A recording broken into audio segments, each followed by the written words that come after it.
Hello, Zach Murphy here, and this is a bit of a different video, and I know I said I would be doing these types of videos monthly, but I know I've neglected that, so please forgive me for that if you have been waiting for one of these.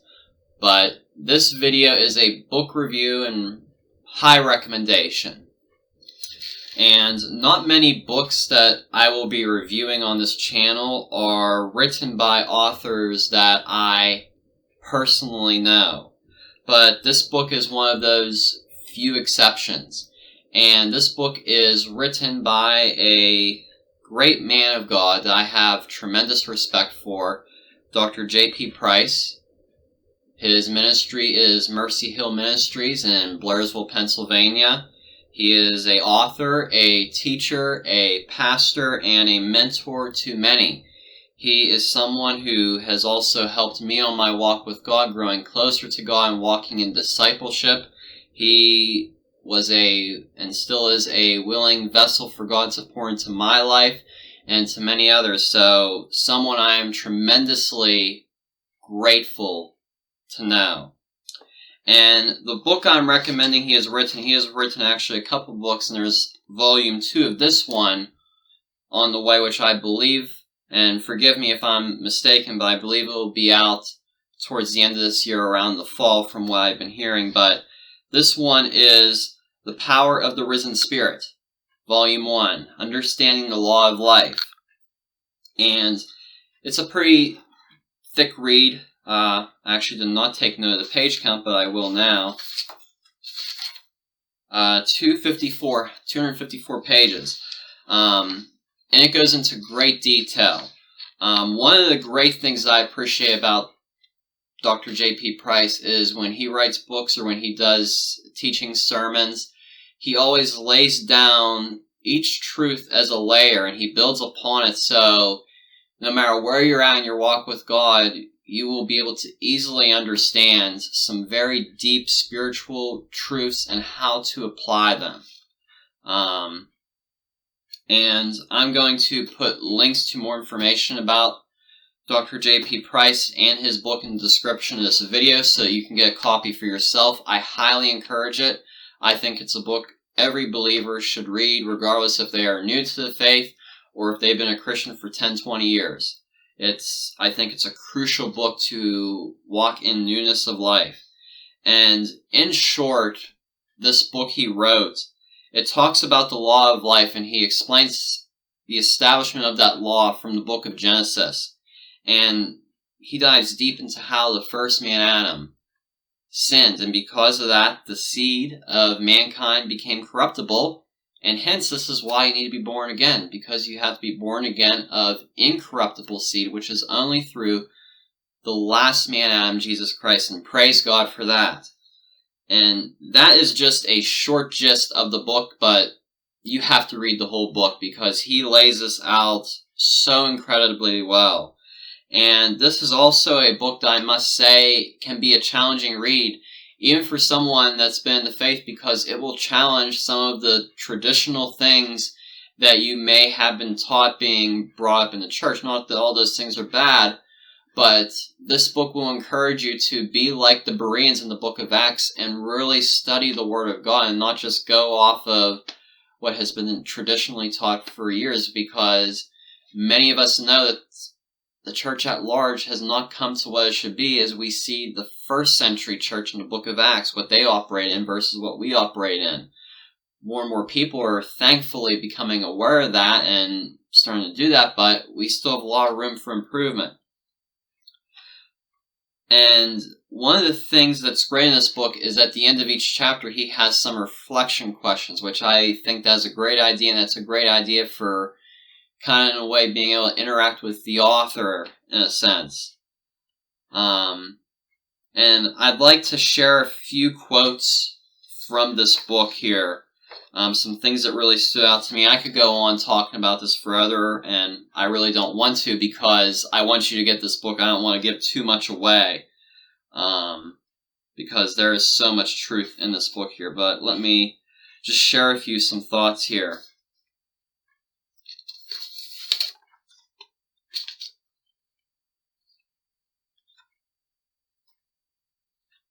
from page 66, and he's talking here about Genesis chapter 2, when God, the account of creation, and also, mankind being created. And page 66, JP writes, when I read these verses in chapter 2 of Genesis, I see another portion of the Father's heart at work here. He does not just want to create, he wants to place a responsible party to his creation. And that responsible party is us. And that's why Jesus talked about authority given to us as believers. He explains here about Adam being ruler of the earth, but when Adam fell, he sold out to the devil. And JP does an excellent job of explaining that. Another quote here, and this is another one that will often challenge many people to really understand what God's Word says here, and this is about women being an afterthought, or Eve being an afterthought in particular. And this is from page 80 through 81. I'm going to just quote a few things here. I'm not going to read the whole pages, but just a few highlights I made here. Genesis chapter 1, this is starting on page 80. Genesis chapter 1 states, men and women were created in the same human person. In the word Adam, most Christians believe the word Adam refers to the man of the relationship.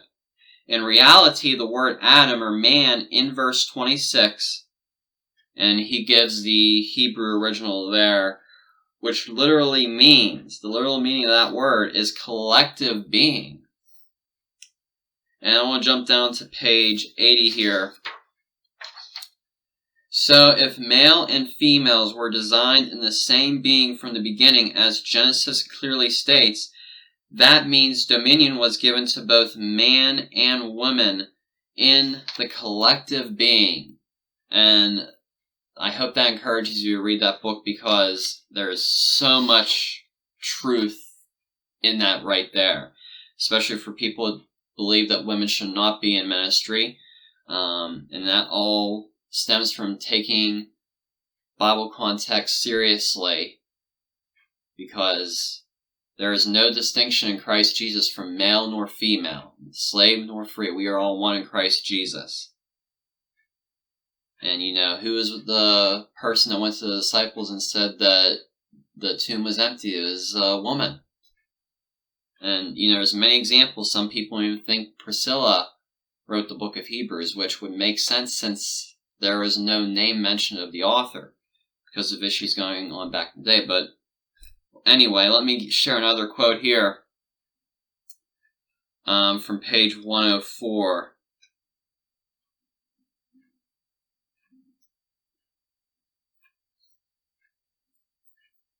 And, this talks about more of the source of evil, because some people will just think that God is the source of evil, which God is not. But on page 104, he writes, evil enters the creation story the same way it enters every person's mind today, questioning God's design, character, design, and order.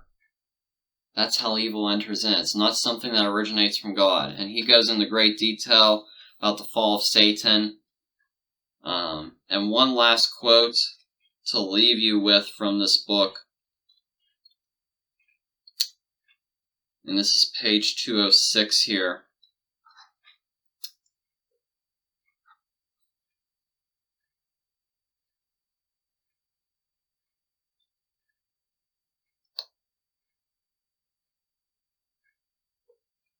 Page 206 and part of 207, actually. Jesus broke the condemnation and law of death in his body, in his blood, and his punishment, spiritual and physical, so you could be more than a conqueror in him. This is, who we are through the new birth. Jesus did not redeem the flesh part of humanity. He went after the eternal part, your spirit. He went after the source of life, as we will discuss in much greater detail in Volume 2, which I said you should also subscribe to his page so that you can be notified when to purchase it. I believe you can pre-order it. And he goes on, is something that I meditate on often. What are you doing with your measure of new life and faith? Are you growing and multiplying it to create more wealth of righteousness in your life? Or did you just bury that thing in the soil of who you are because you were scared of failing? Yes, this is the parable of the steward at the heart of the matter. The treasure placed in the soil, which we are the ground, is the parable of the seed also. Transformation time for us Christians. I could go on to quote so many things here, but I want you to read this book. It is so powerful, so encouraging, and it will motivate you to really press on and to walking in the newness of life because of what Jesus Christ has done. It is so awesome to come to this knowledge here of what's in this book and living it out.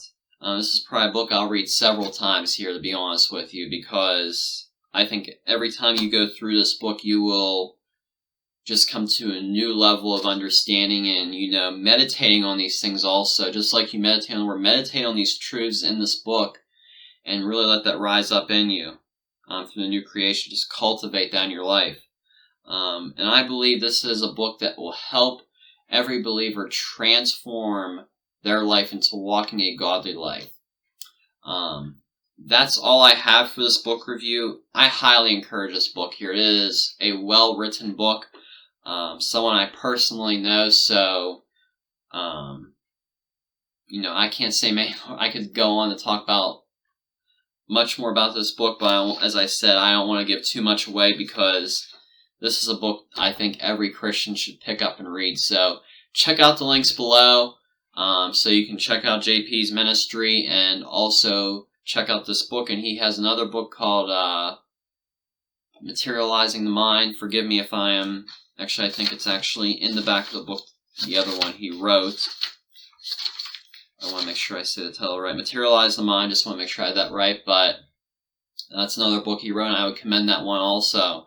But, if you read that book and Materialize the Mind, I believe it'll be very fruitful for your life. I believe it'll produce much good fruit. And as long as you hold up your end of the bargain with understanding its truth, as long as you do something with the truth being presented to you. So that's all I have for this. Again, this is a highly commendable book here. So thank you for watching. God bless you, and have a great week.